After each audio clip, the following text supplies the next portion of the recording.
अस्सलामुअलैकुम नाजरीन। Report MD Sindh फखर news. Abbas शराजी इद्दत case Imran Khan और बुशरा बीबी की सज़ा के खिलाफ अपीलें मंजूर। ट्रायल कोर्ट ने दोनों को 7-7 साल कैद की सज़ा सुनाई गई थी।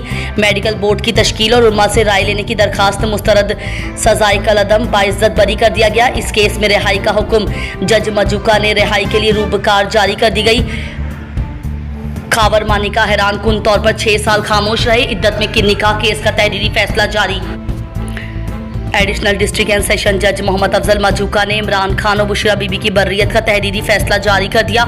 अदालत ने तहरीरी फैसले में कहा कि खावर मानिका अपना केस साबित करने में नाकाम रहे। वो 6 साल तक खामोश रहे, लिहाजा प्राइवेट कंप्लेंट फाइल करने से पहले ही उनका रुजू का हक खत्म हो चुका था। अदालत ने कहा कि बानी PTI और बुशरा बीबी के दरमियान शादी फ्रॉड या बदनीयती की बुनियाद पर नहीं थी। खावर मानिका का मौकिफ था कि पहला निकाह 1 जनवरी 2018 और दूसरा फरवरी 2018 में हुआ। फरीकीन में से किसी ने नहीं कहा कि बानी PTI और बुशरा बीबी का निकाह नहीं हुआ था। फैसले में मजीद कहा गया कि खावर मानिका का मौकिफ था कि वह 2 निकाह करना बदनीयती पर मबनी और फ्रॉड शादी थी और उन्हें रुजू के हक से रोका गया। इस तरह उनके साथ फ्रॉड हुआ है। ताहम जुरा के दौरान खावर मानिका ने माना कि शादी के दूसरे दिन उन्हें मालूम हो गया था। हैरान कुन तौर पर खावर मानिका ने 6 बरस बाद रुजू के लिए कंप्लेंट फाइल की, लिहाजा वो अपना केस साबित करने में नाकाम रहे।